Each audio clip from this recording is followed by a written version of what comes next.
Yeah. But oh boy, it slowed me down. But again, the storytelling that I told myself, looking back at it from a third party observer point of view, from your best friend's point of view, slowing down actually helped me truly appreciate life. It helped me appreciate the little things, and it helped me look at myself from a different perspective. Instead of woe is me, it was wow, this is me. You're listening to the First Class Life Show, hosted by Lindsey Vertner, a holistic personal development show for high-achieving leaders who desire to maximize their impact while creating a life full of purpose, fulfillment, and happiness. So grab a drink, grab your notebook, and let's get started.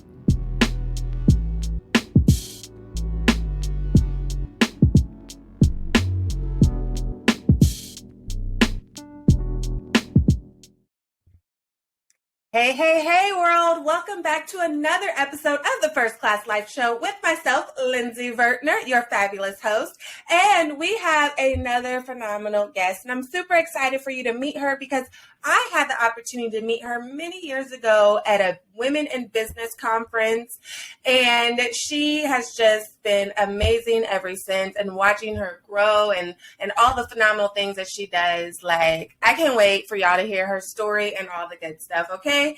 But I know that you are here. Excuse me, y'all hear my voice? Listen, I need some water, okay? But I know that you guys are out there maximizing your impact, creating your first class life full of purpose, fulfillment, and happiness. And we are so thankful that you are tuned in to learn how to do that even more in your lives. So you already know how we do it on this show is we just going to hop right into the conversation. And I'm going to allow the lovely Dee DiFatta to introduce herself, okay? Because we need to know, like, who she is. So tell us, Dee, welcome to the First Class Life Studios. Let us know, like, who is Dee really? Give us the good tea and tell us who you are, okay? Dee, it's funny. Mm-hmm. Dee is fun and feisty. She is living her life full of freedom and fulfillment, which is something that she didn't have a couple of years ago. Yeah, Dee has stripped a lot of layers to find the truth of who she is. I love it. I love learning. I love growing. I love evolving. I mean, change can be scary, but it can also be so exciting and so life-changing. Yeah. Mm-hmm. So I now think you mentioned. Well, go ahead. If I had to sum myself up in one word, it would be PositiviDee. Did y'all catch that? Not PositiviDee. PositiviDee. Her name, D-E-E. Okay, catch it. Now, you mentioned that, up until a few years ago, you didn't know who Dee was, and you had to peel back so many layers. Like, what were some of those layers that you're talking about? Oh my goodness, so many layers, so many old stories. Just thinking back to when I was little, I mean, I've done an ancestral clearing with people, and I've done all this healing, and it's funny, they said they saw my 3-year-old like so angry, and I'm like, why was I so angry? Well, way back then, my mom was having another baby, and way back then, you don't know any better because it's all about you. And when it's all about you can't understand or comprehend why it's not all about you anymore. So yeah, I had to take on a new identity as mommy's little helper and big sister, and that really messed me up, and I didn't even realize it until recently. How did that show up in your behaviors? Oh my goodness, I became a people pleaser. Mm-hmm. I became a giver. I completely shut down emotionally because I was so angry that I couldn't be myself, that I didn't express myself because I felt guilty. I'm like, why can't I embrace this? Why am I fighting? Why am I resisting? Why am I angry? And I didn't want to yell at my mom. It wasn't her fault. I mean, a baby's a baby, And it wasn't all about me. And I love my brother and I love my mom, but there was that war within myself. I wanted to love, and at the same time I was angry, and it was like, it was just constant. And the walls went up, and I'm like, fine, I'm not going to feel anything. But like I said, I didn't realize that until a couple of years ago. Yeah, so oftentimes our behaviors as adults can be traced back to experiences from our childhood. And so you mentioned that you put up this wall, you didn't want to feel anything. How did that show up in your adult behaviors? Um, a failure to communicate. I was not a great communicator, which is funny because I'm a coach now. I I was not a communicator. I couldn't express my feelings, and I became an overachieving, stressed out perfectionist. Had to be busy all the time, always trying to please, always trying to be the best I could be, never focusing on self-care or self-love or self-acceptance or self-respect or any of those wonderful gifts you can give yourself. Yeah, it was Wow. challenging. Yeah. So, like, tell us about that journey of like what it caused you to do or not do, how it caused you to show up or not show up as a leader. So I don't think I ever realized the leader that I was until about 5 years ago. As a leader, it can be a really lonely lifestyle. You don't realize it until you look back with a different perspective, as an observer. And you're like, oh, my friends didn't leave me. I moved on, or, oh, I'm not all by myself. I'm leading the group. Like, I'm not following the leader. I am the leader. It's like, oh my goodness. It was a lot of reflection, a lot of self-reflection, just looking back from a completely different perspective, from a non-critical, non-judgmental observer's point of view, as a best friend would, instead of your worst enemy. Instead of my inner critic going, you're terrible, you didn't do this right, it was my best friend going, oh my gosh, Dee, look at it. Like, there's a bigger picture here. You can redefine this now. You can see it differently. You can move forward. I'm like, yay! So, what advice would you share to the listeners that maybe don't see themselves as leaders right now? Have faith in yourself. Trust in yourself and in your journey. Believe that everything is happening for a reason and that you were meant to share your unique gifts and talents with the world. You may not realize or understand that now because there's still all those old stories playing in your mind. And, it takes a lot of deconditioning and unlearning to get to where I am now.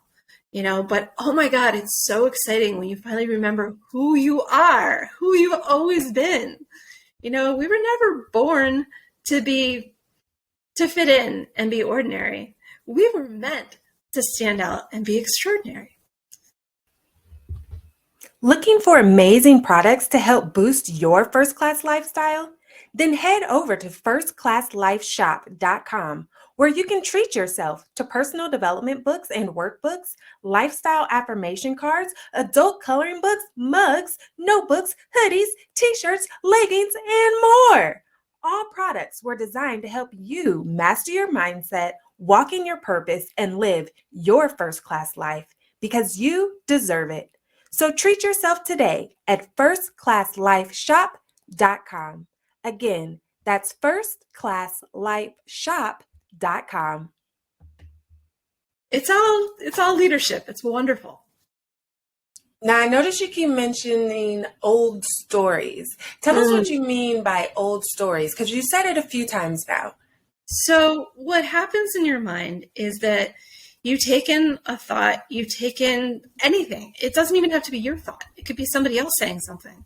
It's like algorithms on a computer. Your computer it gains all this information from, where you go, the search engines, all these different things. Your mind is doing the same thing. It's collecting all this information up here. And you've got the supercomputer in your mind. But your supercomputer collects all the data. You create the stories. It's kind of like playing telephone with yourself. So I'll use an example of, when I was a child. So my mom would say, Dee, I'm really disappointed in you right now. Okay, I did something bad, whatever. I mean, your kids, stuff happens.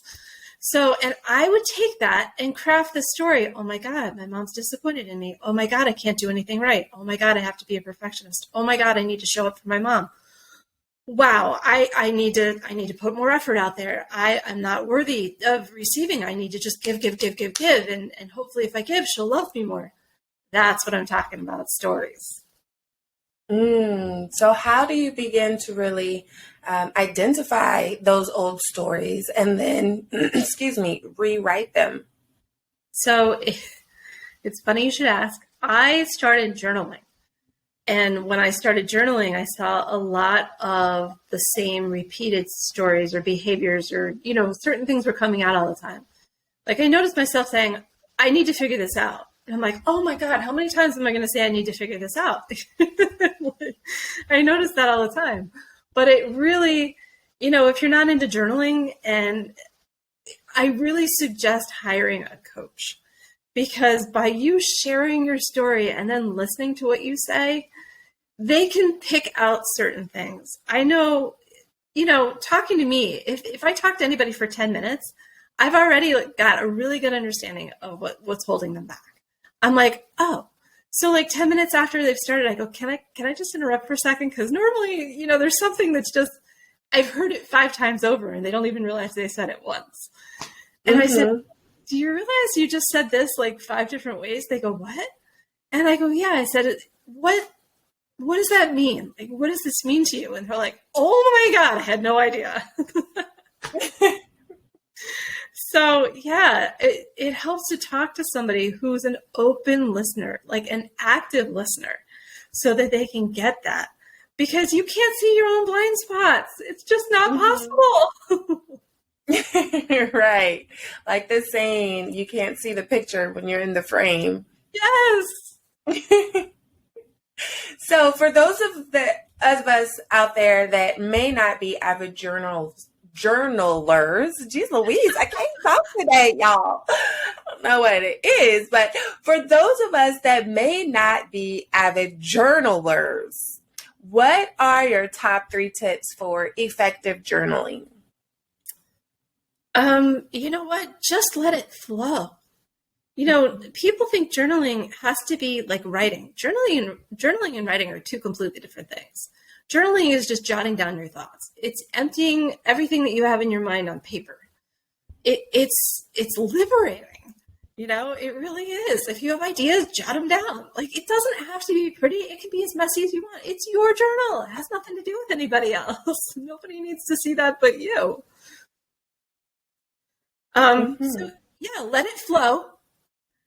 Do not criticize yourself about anything that you've written. Just let it out and show yourself some love and compassion.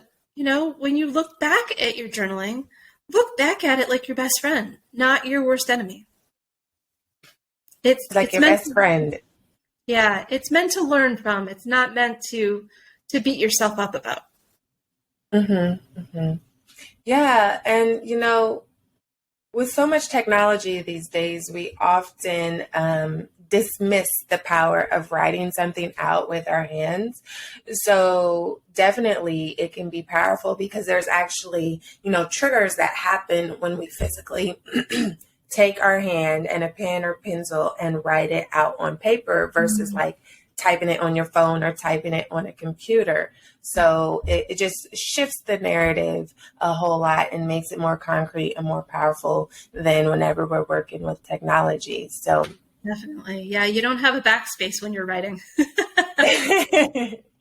And resist the urge to scribble everything out. Yeah, just let it keep coming because you never know. You never know what you're going to receive. And it's beautiful. It's a beautiful unfolding. Yes.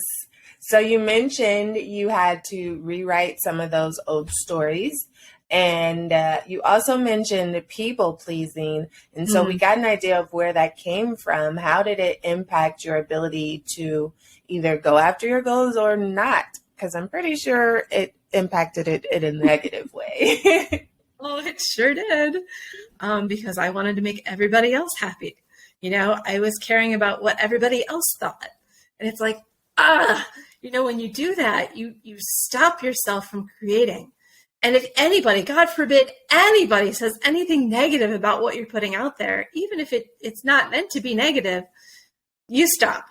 So I started a YouTube channel years ago, and I was putting stuff out there every week, and it was awesome, and I loved it. And one person said to me, it kind of seems repetitive. That was the last day I made a video, which blows my mind.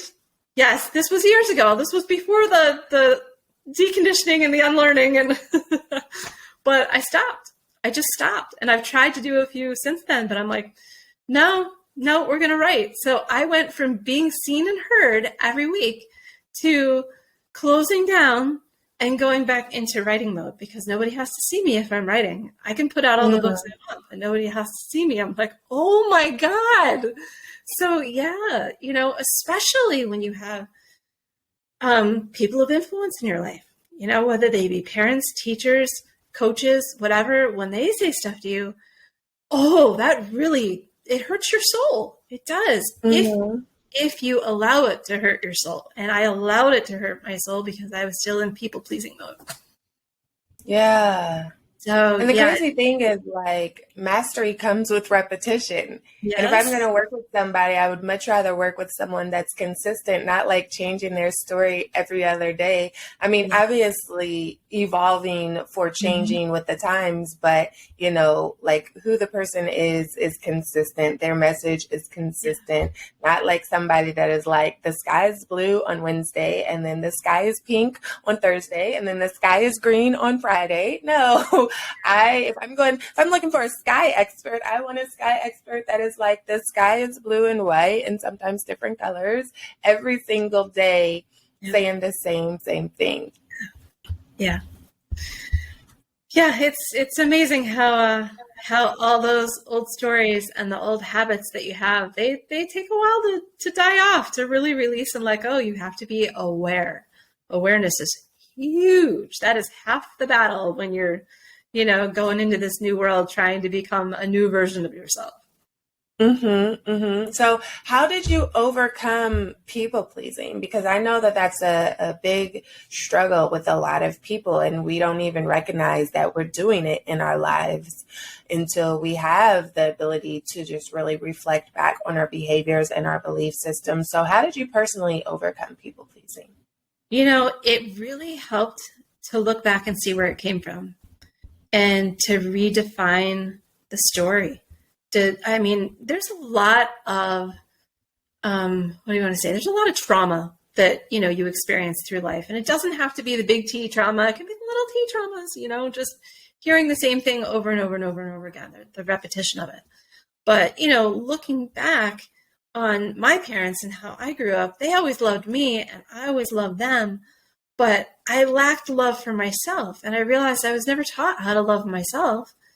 And then I really looked at it, you go digging deeper into, the past, and not to rehash it or relive it, but just to look at it from a different perspective. And I go, this is how my parents grew up too.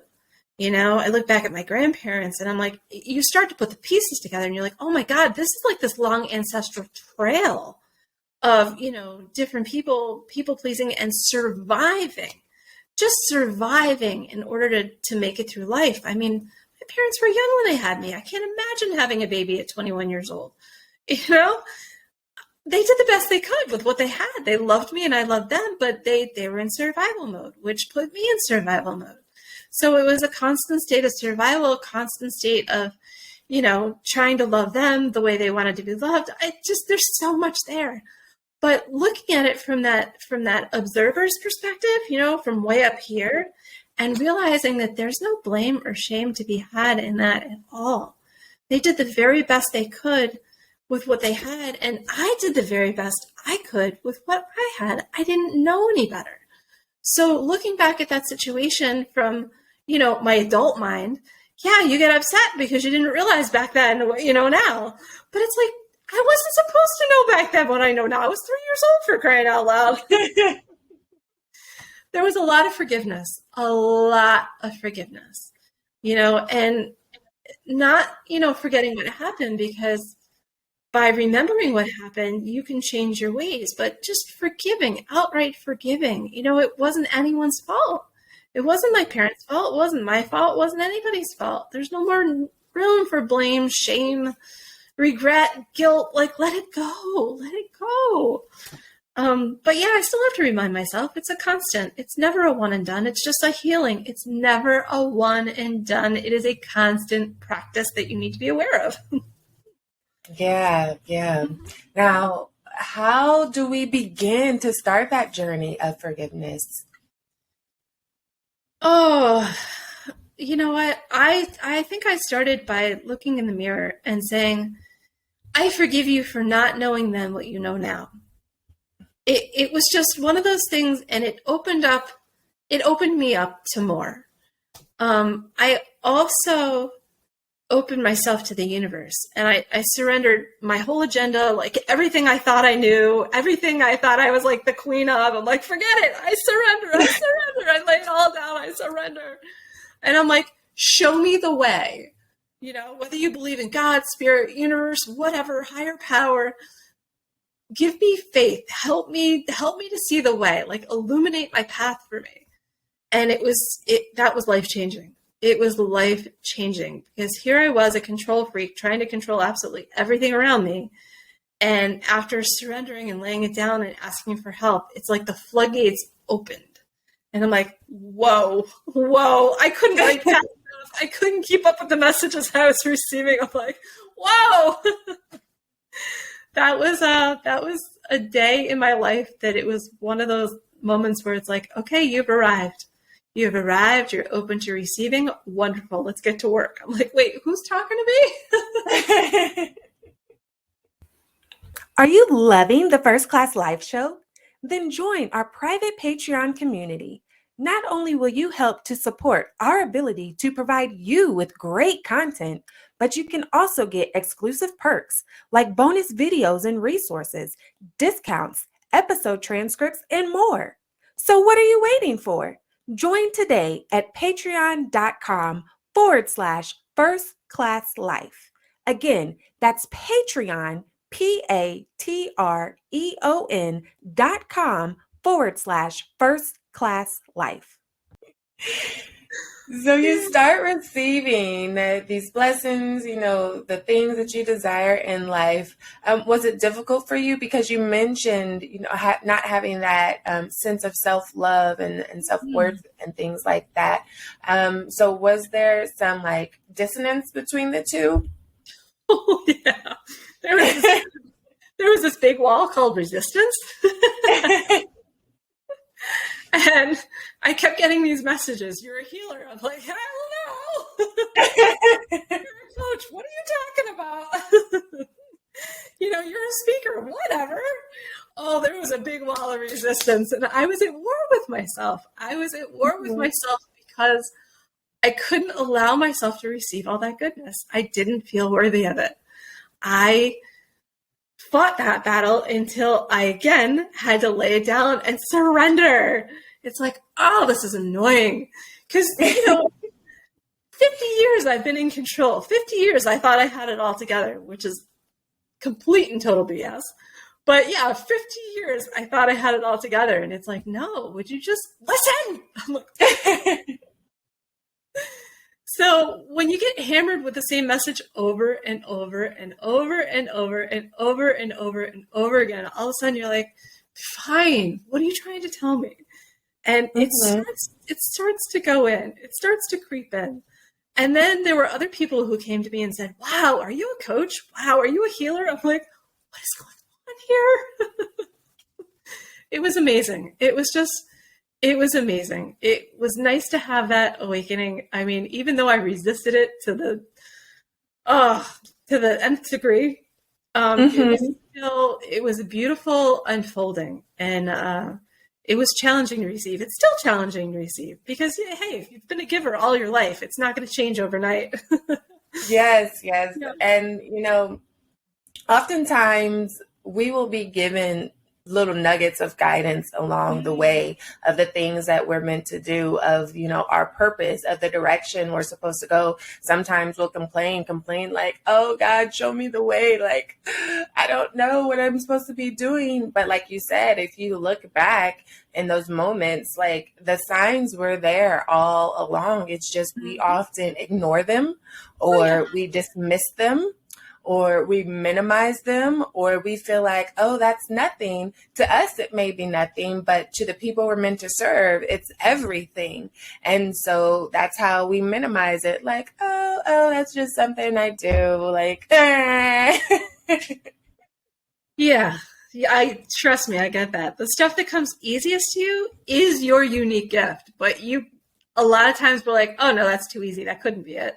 I didn't need to fight. You don't need to fight anything. People are attracted to you because of your divine gift, which comes easy to you. So yes. it took a long time for me to step into that and completely understand. Yes, we dismiss it because it's too simple. Exactly. I mean, we've been taught, society's taught us that life is hard. Life is hard. You have to work hard for what you're supposed to, achieve in life. And when things come simple, we're like, oh, that was too easy. That can't be it. Let me just push past it and do something harder. Yeah, when you're at ease, that is your happy place. That is your gift. Yes. Now, I know you've definitely experienced, a hard moment in your life because you had to come to terms with some changes in your body. Tell us about that. Whew. So the day before my 22nd birthday, I was diagnosed with multiple sclerosis. That was not easy. I'm 21 years old, turning 22. My whole life, as I had perceived it, was gone. It was gone. I'm like, okay, who's going to hire me? Who's going to love me? Who am I going to live with? Who wants this broken body? I'm broken. No, I'm broken. I don't know if I'm going to heal. I have no idea what's going on. It affected the left side of my torso, so I was in a wheelchair for a while. It sucked. I mean, for lack of a better word, it sucked. And instead of becoming more faithful and believing that everything was going to be okay, I got involved in a victim story. Woe is me. Woe is me. Look at me now. What do I do? I dated guys that were horrible for me. I got involved in jobs that were horrible for me. I mean, I surrounded myself with all this horrible stuff. I ate horrible food. Like, I didn't care anymore. Why care if I'm this sick? If my body's not going to function anyway? Oh, it was bad. For years, I went through this struggle. Actually, it's been a very, how do I put it? It took a long time for me to become completely aware and heal the repair from the disconnect that I had from my spirituality, because I thought that religion and spirituality were the same thing, and they are so not. I think I expected other people to take care of me instead of me taking care of myself. I did not want to be associated with MS in any way, shape, or form, so I pretended everything was fine. When that didn't really allow me to accept myself or love myself for who I was. I was grateful to find my soul partner for life. We've been together 25 years, but it's been a challenge even being with him, and then I had my daughter, a year and a half after that, which was wonderful, but I was going through the motions of life. The motions of life with a disease that was holding me back from being my best self. By motions of life, I mean working for a living, but not living my purpose. It was a lot. It wasn't until I had this disease for 20 years, 20 years. And my daughter was graduating from high school that a light bulb went off. And I go, wait, what am I doing? I can do whatever I want to do. Casey's going off to college. What does my next chapter look like? What do I want to create for myself? Because now I'm going to be an empty nester. It's just me and Mike. I'm like, oh my God.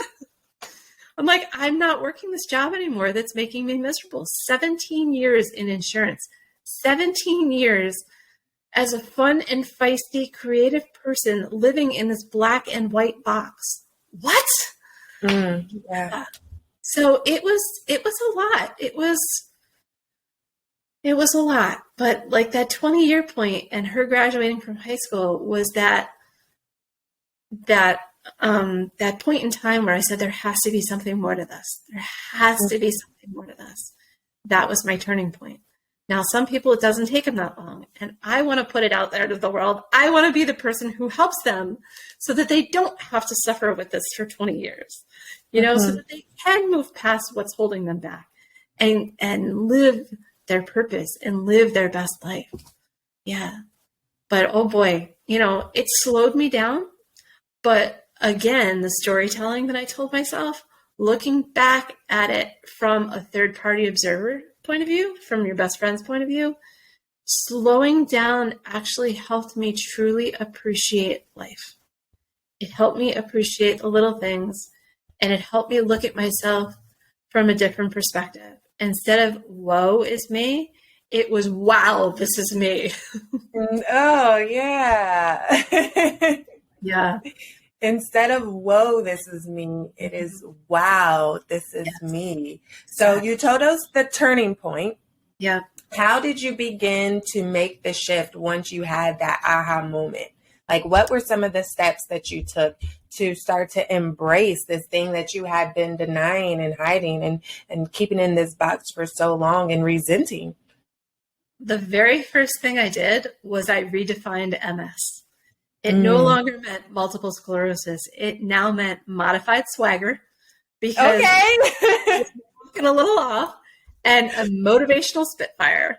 And I'm like, oh yeah, my fun and feisty self surfaced. It resurfaced. I'm like, thank God.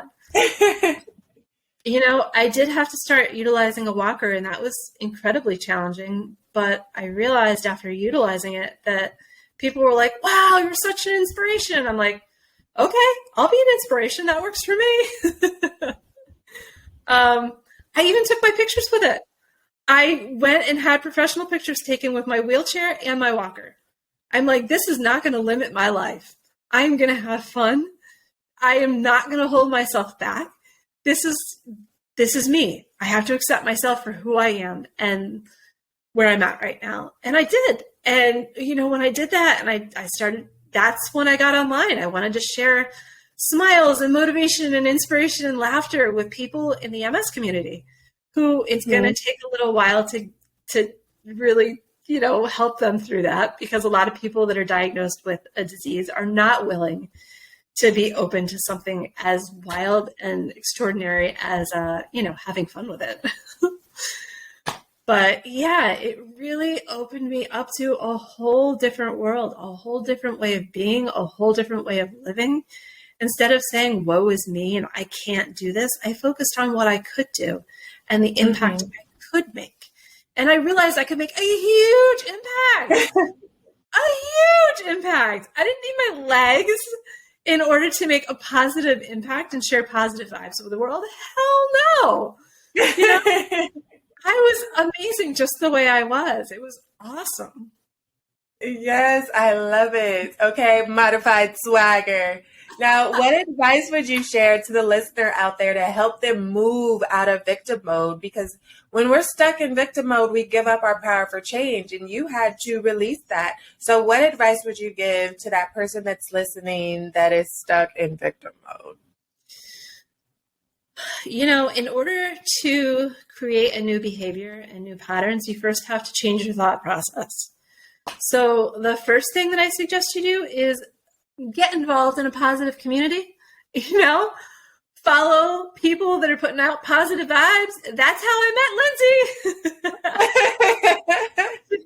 She was part of my positive community that got me in mode. I'm like, wow. I'm like, look what she survived. Why am I? Oh, woe is me. Oh, no way, Jose. Aww. So yeah, it really, really, really, really helps to surround yourself with positive people and positive stories so that you can see how other people have changed their lives. When you're stuck in the same situation, surrounded by the same people, doing the same things day in, day out, it's really hard to change your thoughts, shift your perspective, and get to that next level and get new results. Yeah. So positive community. Mm-hmm. Hmm. Mm-hmm. Yes. Your thoughts are so powerful because they influence your behaviors, which influences the reality you create for yourself. I even remember some years ago when you had a contest to help you name your wheelchair, your walker. It was awesome. You know what? That was fantastic because other people really got a thrill out of that, and I loved it. Mhm. So my walker's name, Marianne Cruz came up with it, is Diva. D, it stands for D is independent, vivacious, and authentic. So yeah, Say it again. D. D So the is. name of my walker is Diva, Diva, which stands for Mhm. D is independent, vivacious, and authentic. Yes, yes, yes. You And I really named, shifted the yeah, narrative. yes, exactly. And I named my wheelchair Proud Mary. Yes, and as soon as you say that, I think of the powerful, like gunslinger, Yes. like, like Exactly. powerhouse woman. Specifically, the Taraji P Henson version of Proud Mary. Yeah, so instead of me saying, woe is me, I gotta walk with this walker, or woe is me, I have to be pushed in this wheelchair, I'm like, no. I said, Dia Diva are coming at you, watch your toes. I tell people I arrive in style, I got big wheels, Proud Mary. It's all good. Yes, Yeah. put some rims on that. Yep. Yes, thank you, thank you. So, if it's cool with you, I would like for us to play a little game. Is that cool? That cool? Sure. Okay, let me grab my timer here. It's a real easy game. All you have to do is fill in the blank. So I'm going to say what's your favorite ... and then you fill in the blank with what it is, okay? The only Okay. catch is you have to fill it in 10 seconds or less, or you're going to get a buzzer. Okay. And then for the buzzer, if you miss the buzzer, what is the consequence for everybody tuned in? You have to think of that. Oh boy. Do they have to do an extra push-up? Do they have to compliment a stranger or somebody they don't like? Do they have to take a shot of tequila? Do they have to, you get to pick whatever you want to be the consequence. Oh. Okay. But here's the thing. It's all about perspective because what's a consequence to one might be a reward to another and vice versa. Okay. So don't worry about causing anyone pain. Never. So, all right. You ready for the first one? I'm ready. Okay. We'll start with something easy. Like, what is your favorite food specifically? Go. Sushi. Okay. Nice. Any particular type of sushi? Oh, I love rolls. Anything with salmon. I like cooked sushi, and I know that's like oxymoron of sushi, but if I eat sushi, I eat all the ones that don't have the raw fish. I understand. What is your favorite drink? Specifically, can't say water. Go. Oh my gosh. Gin and tonic with lime and mint. Okay, a little party. Gin and tonic with lime and mint. Nice. You got that one. I just didn't hit stop. What is your favorite place to travel to specifically? Go. France. Just came back from France in May. It was amazing. I had a layover in France before, and we were actually going to spend the day there, but it was still like early COVID times, and so if you left the airport, there was too much work to come back, and it wouldn't have been worth it. And it was crazy because we had planned that trip specifically with the intentions to spend the day in France. So I literally had a whole day just sitting in the boring Paris airport. I completely understand. When we went to Italy and France, we had the same thing planned. We were going to spend a day in Barcelona, and that day that we were in Barcelona, all of the taxi service shut down. And I'm like, what? So we couldn't see anything. get it. I totally get it. And I'm sorry to the Parisians or the French people, but like that airport was whack to me for it to be such a large international airport. Like there weren't really any food places except for like maybe one restaurant in the airport, and then it was a whole bunch of like itty bitty sandwich shops, like little small sandwiches. And I was like, dang, at least can I get some good French food or something? Like, so I just tried to sleep the whole time to make if I go to sleep, maybe the time will be faster. There you go. What is your favorite season of the year and why? Go. Oh, autumn. Definitely autumn. I love to see the leaves change colors. I love to watch them fall off the trees. I could just sit there and watch them fall. It's beautiful. Yes, especially that burnt orange, that auburn color. I got my burnt orange today. Yeah. Burnt orange and the reds and the yellow. I just love the way they all mesh together. They're beautiful. Yes. What is your favorite song? Go. Oh, I'm coming out. I'm coming out is my favorite song. And I love that song. By which artist? Which version? Who sings that? Donna Summer? Is that who sings it? I don't even know right. I'm coming out. Yes. I want the world to know. That one? Dance party. That is me. I'm coming out. And I could totally see that fitting with your personality. With you and Diva and Proud Mary. Oh, yeah. Coming out together. What is your favorite book, specifically, title and author? Go. Oh, my favorite book is probably You Can Heal Your Life. So by Louise Hay. That was that changed my life.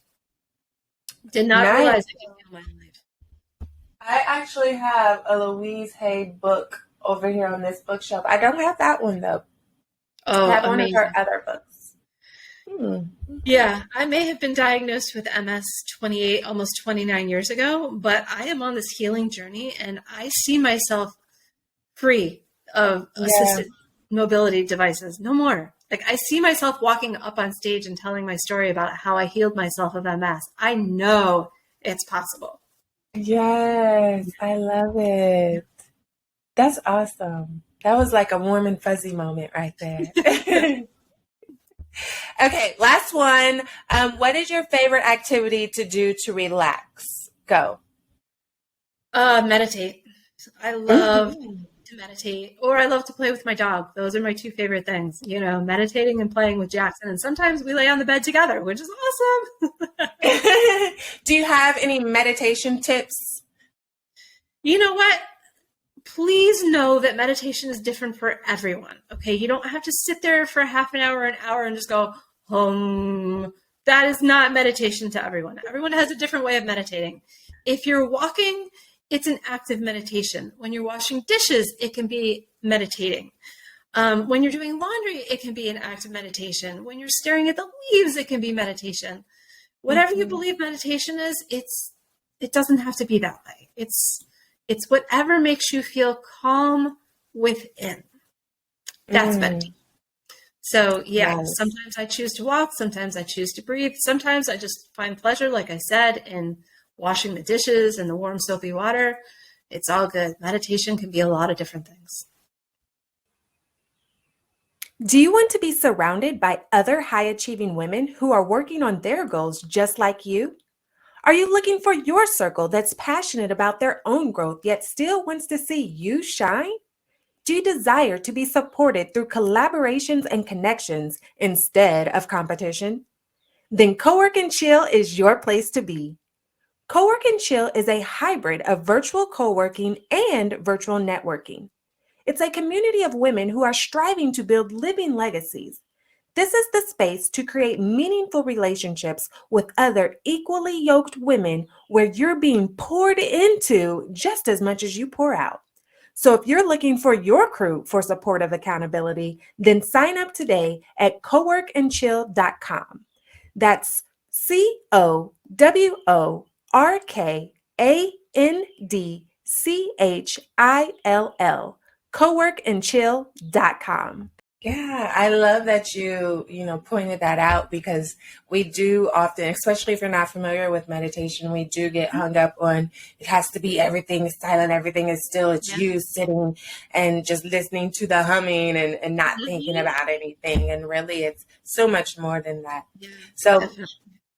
Thank you for playing our game. That's called First Class Favorite Things. And guess what? You have officially become one of our phenomenal curators for our First Class Favorite Things list. So if you don't know what that is, make sure you click that button and join our private Patreon community, because we have our First Class Favorite Things reading list, song playlist, places to travel because we're cultured over here, okay? And relaxing activity because we're all about self-care. If you want access to that list curated by all of our phenomenal guests, then click the link and join our private Patreon community. Woo-hoo. So thanks for adding to the list, Dee. Awesome. Thank you. Yes. So I have to ask you about First Class Life. So for those of you that are new to the First Class Life show, First Class Life is actually an acronym that stands for all of the different characteristics and skills that you want to embody into your lifestyle to be able to create a life full of purpose, fulfillment, and happiness, okay? If you want to find out what that acronym stands for, then there are two ways you can do that.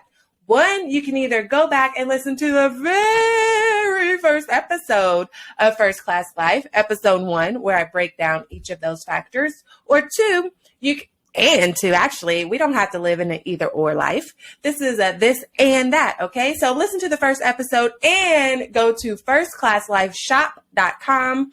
Again, that is firstclasslifeshop.com, and buy the book. First Class Life, 10 Key Factors for Creating a Life Full of Purpose, Fulfillment, and Happiness. Meanwhile, we're going to chat it up with Dee and ask her, Dee, which factor of First Class Life do you feel that you resonate with the most? Oh, it is so challenging to pick just one. But thankful. Thankful is probably the one that resonates the most. And I always talk about gratitude. I think that gratitude can change your entire attitude. I really do. And not just being thankful for the things we have and thankful for the family in our life and friends in our life, but even finding thanks in our challenging situations. I have become incredibly thankful for being diagnosed with MS, because without this diagnosis, I don't think I would have gotten out of my own way.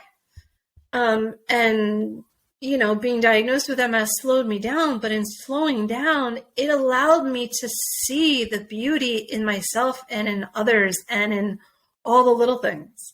So yeah, thankful is something that stands out for me. Nice. Thank you for sharing. Thank you. Welcome. Now, tell us, how do you impact the world as a leader? Oh, listen, like I said before, as we were talking, I never realized I was a leader. I never realized what my purpose was supposed to be. Everybody used to tell me, they're like, wow, you have a really unique perspective on the world. Yeah, and I do. And they used to say, oh, and you're so positive all the time.